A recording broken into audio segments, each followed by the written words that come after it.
Hello everyone, how are you all? In our last video we were discussing about the discharge tube experiment and the discovery of the cathode rays. और हमने देखा था एक experiment discharge tube experiment की help से कि किस तरह से कैथोड रेज का वहां पे प्रोडक्शन हुआ था। ये ऑपरेटर्स आपको ध्यान है, ठीक है, ये वही है, ये आपकी डिस्चार्ज ट्यूब एक्सपेरिमेंट ही है। डिस्चार्ज ट्यूब ली थी आपने, ये नेगेटिव प्लेट थे आपके पास, मेटल इलेक्ट्रोड कैथोड, ये पॉजिटिव वाली थी एनोड, और इसको हमने यहाँ पे बैटरी से कनेक्ट किया था। आप यहाँ पे इंडक्शन कॉइल लिख सकते हैं, बैटरी दिखा सकते हैं, negative and positive terminals, vacuum pump है, और इसके अंदर क्या प्रेजेंट है, गैस प्रेजेंट है, जिसके प्रेशर को हम कंटिन्यूअसली क्या करते जा रहे थे, डिक्रीज करवाते जा रहे थे, रिड्यूस कराते जा रहे थे। इनिशियली 1 एटमॉस्फेरिक था, उसके बाद 10⁻⁻2 तक हमने रिड्यूस कराया, फिर हमने 10⁻⁻4 तक रिड्यूस कराया, और उसके बाद यहाँ पे क्या देखा कि कुछ इनविजिबल रेज थी which were travelling from this side to this side. ठीक है, तो इसलिए साइंटिस्ट ने उनको क्या बोल दिया था, उनको बोल दिया था cathode rays, because these raise were originating from the cathode. Cathode से वो क्या हो रही थी, ओरिजिनेट हो रही थी। लेकिन इसके अंदर एक दो छोटी छोटी चीजें और भी है ध्यान रखने को। जैसे मैंने एक आपको लास्ट लेक्चर में बता दिया था कि हमें पता कैसे चलेगा फिर, या साइंटिस्ट को कैसे पता चला था कि अगर वो बोल रहे हैं कि इनविजिबल रेज है तो उनको कैसे वो रेज दिखाई दी थी। तो मैंने आपको बताया था फ्लोरोसेंट मटेरियल हमने लगा रखा है, यहाँ पे क्या लगा दिया जाता है, इनविजिबल रेज को या पार्टिकल्स को आइडेंटिफाई करने के लिए फ्लोरोसेंट मटेरियल। जनरली हम किसका यूज करते हैं, जिंक सल्फाइड स्टील का यूज करते हैं, जो कि यहाँ पे लगाते हैं। ठीक है, ये चीज तो मैंने आपको बता दी थी लास्ट लेक्चर में ही। लेकिन एक और क्वेश्चन भी यहाँ पे अराइज होता है कि रेज जो है वो यहाँ से तो चलिए निकल रही थी, ओरिजिनेट हो रही थी, उनको कैथोड रेज बोल दिया गया क्योंकि वो कैथोड से ही ओरिजिनेट हो रही थी। वो रेज यहाँ पे भी पहुंच रही हैं क्योंकि वो इसको स्ट्राइक करी, तभी तो पता चला कि यहाँ से किसी की फॉर्मेशन हो रही है। लेकिन देखिए इसके आगे तो ये क्या प्रेजेंट है, ये एनोड प्रेजेंट है, पॉजिटिव प्लेट प्रेजेंट है। तो फिर देखिए अब ये इसमें से कैसे पास हो पाएगी, क्योंकि मान लो आपके पास यहाँ पे एक आपने सब्सटेंस रख रखा है और आप चाहे कि यहाँ से रेज क्या हो जाए, पास हो जाए, तो वो तो इसी को टकरा के क्या आ जाएंगी, वापस आएंगी, इसमें से पास कैसे होंगी। तो उसके लिए यहाँ पे ये जो एनोड है ये सिर्फ सिंपली एनोड नहीं है, this anode is the perforated anode. Perforated का मतलब क्या होता है, कंटेनिंग होल्स, जिसके बीच में होल्स प्रेजेंट होते हैं। एक्चुअल में ये जो आपकी ट्यूब है, यहाँ पे एनोड जो है वो थोड़ी इस टाइप की होती है, इसके बीच में यहाँ पे क्या होते हैं, कुछ होल्स प्रेजेंट होते हैं, और इसी वजह से जो रेज यहाँ पे आ रही है ना, वो इसमें से पास होकर के डायरेक्ट यहाँ पे जाके क्या करती हैं, स्ट्राइक करती हैं, यहाँ से पास हो जाएंगी, यहाँ से पास हो जाएंगी। तो एक चीज याद रखिएगा, हम जहाँ पे स्टडी कर रहे हैं कैथोड रेज की डिस्कवरी, तो उसका अपोजिट वाला है, यानी एनोड क्या होगी, परफोरेटेड होगी। एनोड रेज की डिस्कवरी स्टडी करेंगे, वो भी हमें पढ़नी है डिस्कवरी ऑफ प्रोटॉन में, तो उसके लिए हमें परफोरेटेड कैथोड लेनी पड़ेगी। ठीक है, तो ये परफोरेटेड वाला फैक्ट और अच्छे से ध्यान रखिएगा, क्या है परफोरेटेड, कंटेनिंग होल्स। एनोड के अंदर यहाँ पे होल्स प्रेजेंट है, जिस वजह से वो इजीली यहाँ से पास हो जाती है और इधर स्ट्राइक कर जाती हैं, और इस तरह से क्या हो गई, कैथोड रेज की डिस्कवरी हो गई। तो कैथोड रेज की डिस्कवरी तो की थी विलियम क्रुक्स ने। लेकिन आपको पता है कि जब भी किसी की भी डिस्कवरी की जाती है तो फिर उसकी प्रॉपर्टीज को भी स्टडी किया जाता है, इसकी काफी सारी प्रॉपर्टीज को भी स्टडी किया, और उसी टाइम जो जे थॉम्सन है, उसी टाइम जे थॉम्सन ने क्या डिस्कवरी कर डाली कि ये जो कैथोड रेज होती हैं, these contains the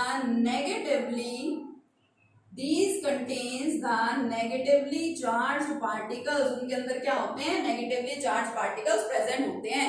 और एक चीज का और ध्यान दीजिए, कॉम्पिटिटिव एग्जाम्स में बहुत बार आपसे पूछा जाता है कि डिस्कवरी तो इलेक्ट्रॉन की, अब नेगेटिवली चार्ज पार्टिकल्स, अब इस टाइम आपको अच्छे से पता है कि इलेक्ट्रॉन्स ही होते हैं, तो डिस्कवरी नेगेटिवली चार्ज पार्टिकल्स की यानी इलेक्ट्रॉन्स की किसने की, थॉम्सन ने ही की थी। But the name electron was given to negatively charged particles by G.J. Stoney।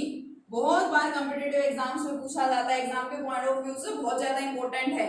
देखिए इसमें कोई वो नहीं है, कोई डाउट नहीं है कि इलेक्ट्रॉन की डिस्कवरी किसने की। इलेक्ट्रॉन की डिस्कवरी ऑब्वियसली जे थॉम्सन ने की थी। उन्होंने यहाँ पे डिस्कवर किया कि इन्हीं रेज के अंदर नेगेटिवली चार्ज पार्टिकल्स प्रेजेंट होते हैं। ठीक है, तो ऑब्वियसली डिस्कवरी तो इन्होंने ही की है, थॉमसन ने, लेकिन उसको नाम जी.जे. स्टोनी ने दिया था। किसने दिया था कि ये जो नेगेटिवली चार्ज पार्टिकल्स हैं वो इलेक्ट्रॉन्स उनको बोला जाएगा।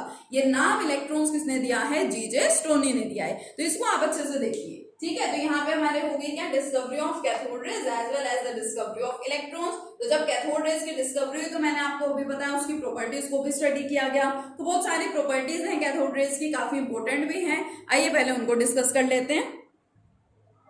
बहुत सारी प्रॉपर्टीज हैं कैथोड रेज की। फर्स्ट देखिए, they travel in straight line. जो कैथोड रेज होती है वो हमेशा ट्रेवल कैसे करती है? एक स्ट्रेट लाइन के अंदर वो ट्रेवल करती है। मैंने अभी आपको दिखाया था, जैसे इधर कैथोड है और इधर मान लीजिए आपके पास परफोरेटेड एनोड है, तो ये कैसे जा रही है? ऐसे सीधी सीधी इसमें से क्या हो जाती है? पास हो जाती है।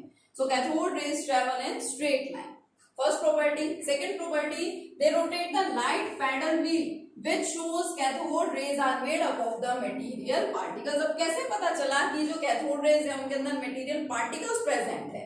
तो जो कैथोड रेज हैं, यहाँ से देखिए, मैं कंप्लीट सेटअप नहीं दिखा रही हूँ दोबारा से, ये कैथोड और एनोड है, ठीक है, पूरे डिस्चार्ज ट्यूब बना के नहीं दिखा रही। इसके बीच में अगर मान लीजिए आप यहाँ पे एक पैडल लगा देते हैं, ठीक है, कैथोड रेज क्या कर रही है? यहाँ से पास कर रही है। अब जैसे ही वो यहाँ इसके साथ आकर के टकराएगी तो इसके व्हील्स जो है वो क्या होने लग जाते हैं? वो रोटेट होना शुरू हो जाते हैं, जिससे पता चलता है कि इनके अंदर कोई पार्टिकल्स प्रेजेंट है। वही पार्टिकल्स को क्या कर रहे हैं? व्हील को रोटेट करवा रहे हैं, ठीक है। तो ये पता कैसे चलेगा कि कैथोड रेज मटेरियल पार्टिकल से मिलकर बनी, मटेरियल पार्टिकल्स से बनी हुई है, मींस उनके अंदर मटेरियल पार्टिकल्स प्रेजेंट होते हैं, वो हमें इस प्रॉपर्टी से पता चलता है। Next, when electric field is applied on cathode rays, अगर हम कैथोड रेज पे क्या करें? इलेक्ट्रिक फील्ड अप्लाई करते हैं तो वो डिफ्लेक्ट हो जाती है toward positive plate of the electric field. अब जैसे जो रेज है उनको जाना तो कैसे है? ऐसे स्ट्रेट जाना है, ऐसे ही है ना।